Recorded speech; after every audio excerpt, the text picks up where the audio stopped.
Welcome back to Ladies of Another View, and I want to welcome back our guest, Scott Shepard, who's the director of the Free Enterprise Project. Welcome back, Scott. Thank you so And much. I want to point out your website because the Free Enterprise Project is part of the National Center for Public Policy Research, and you can go to nationalcenter.org. That's pretty easy to remember, nationalcenter.org, and see some of the different programs that they're involved in making a difference, fighting against the woke culture. So we got to get on board and back you up. And one of these things that we're concerned about coming up are the elections. And we were talking about George Soros, and he somehow meddles in our election. Can you explain what you're seeing? Yeah, I mean, Soros is a giant backer, along with Mark Zuckerberg. Don't forget that dead-eyed lunatic. But but what they've been doing is funding, providing funds to voting agencies in left-wing urban districts to make sure that they have all the funds they need to get out the vote, whereas in rural districts, that's not provided. But he also fights against voter ID regulations or any other regulations that would ensure some kind of integrity in voting. And he calls any objection to that racist, even though every single group of American citizens, note that I say American citizens, because the Democrats would quite like anybody who can get here by any means at the open border to be able to vote. But all groups of citizens support voter IDs, support other indicia of voter integrity, but he supports, he opposes, and his groups and his money oppose voter ID and other efforts to make our voting secure. And his groups call it racist just because that's the dog whistle. And until recently, anytime any conservatives called racist, they just curl up in a ball. I hope that's ending now. But he also spends money to support vote harvesting campaigns, which is where interest groups, and of course, in his case, it's always left-wing interest groups, go out and just collect ballots, right? They go into nursing homes and collect the ballots of the old and the feeble who don't understand what's going on, and then vote those ballots. Or they go out to public situations which don't have any voter ID enforcement, don't have any controls, and just collect people's ballots or allow people to fill out, make it easy for people to fill out absentee ballots and then vote those ballots or collect them. And if they're doing that in those cases, the left will always claim everybody's always perfectly honest about elections in this country. Well, I grew up in Pennsylvania, and I can tell you that Philadelphia has been so corrupt in its voting processes that William Wordsworth, 150 years ago, 200 years ago, wrote a poem about it. So we know that there's voter corruption in the big cities in this country. We know that helps the left. George Soros is trying to expedite all of that voting illegality while maligning and libeling anybody who wants free and fair and secure elections in this country. So I mean, that's the bedrock of civilization. If we free people, an elected representative government, can't trust our elections, then we don't have any trust in our system of government. We don't have any trust in each other. And so it just ratifies this idea we were talking about before the break. That George Soros sure seems to be just absolutely bent on destroying American civilization.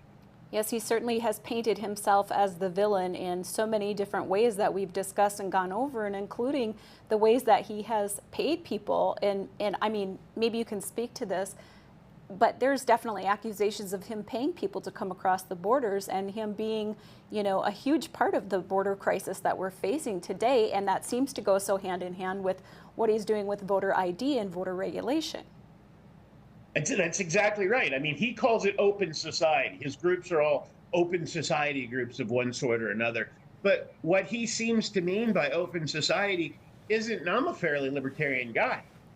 My idea is that the root of all evil isn't the love of money. It's the love of adults wanting to tell other competent adults what to do. The love of power is the root of all evil. And so I'm all in favor of a libertarian, genuinely free society. What he's in favor of, though, what everything that he funds and supports, including at the border and including supporting the border crisis, is anarchy, is lawlessness, is hate and division and fear and contempt of the sort that no society can survive. And so what he's talking about isn't an open society and what he supports. It's a collapsed society. He really does seem intent on collapsing society. So this is kind of on the subject when you talk about racism. Everything is racism. So the Army has gone woke, as we know, in so many sad, unfortunate ways.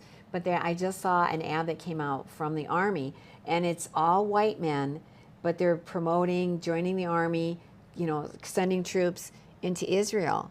Well, suddenly this woke Army, now they just want white men to sign up and go into Israel. It's like, what happened to this diversity? There's no diversity. They've even renamed a lot of the forts, you know, like from the old names and trying to sanitize.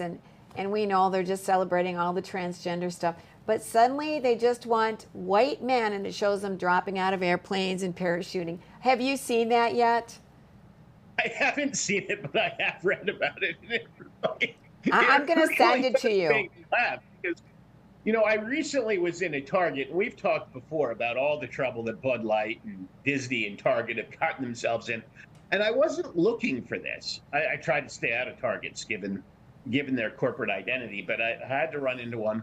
And I just noticed, just happened to look, there was not anywhere on the walls of that. There were all sorts of models and pictures of young people and old people and whatever, depending. There was not one white guy anywhere in the place. Right? And you look at the amount of money that Target spent to paint murals on the side of its building celebrating the people who had looted and burned down the stores. And you think, yeah, I suspect the conspiracy theory I read about the Army ad was, oh my God, we're loading up for boots on the ground because it got back to the white guys. And it really does seem that this surface characteristic diversity mania that arises is a absolute luxury good. That when times are good, companies will wrap themselves around this and go out of their way. But as times are bad for the military or in foreign policy or for a company, it's not that they will abandon people who have brown skins or women or gays or anybody. It's that they'll return to merit, because merit is how you succeed. And everybody knows that, and every company that's claimed diversity, surface characteristic diversity is our strength, and that's how we're going to make money, knows it's a lie from the beginning. And you can tell that by their return to merit instead of surface characteristic diversity when the chips are. It's so bizarre, though, because next on our lighter side, there's a black man who was just a real hero in the Vietnam War and lost his arm and leg, and how he had to come back, and just a real strong man. And I thought, it's just white guys in this plane dropping out of the parachute. It's like, you had to have done that intentionally. Why wouldn't you put some other races there who are just as worthy of merit and responsible for merit when you make it an even playing field? And those are the people at like Project 21 with your center. They don't want this, you know, they don't want you treating them like victims and they need help. Let them accomplish the same as everybody else on their merit. And all this you know, SEO stuff is just like hurting them as much as, you know, the victimization. But I thought they had to intentionally get together with all their commercial advertising people and say, we're just going to put white guys on this plane.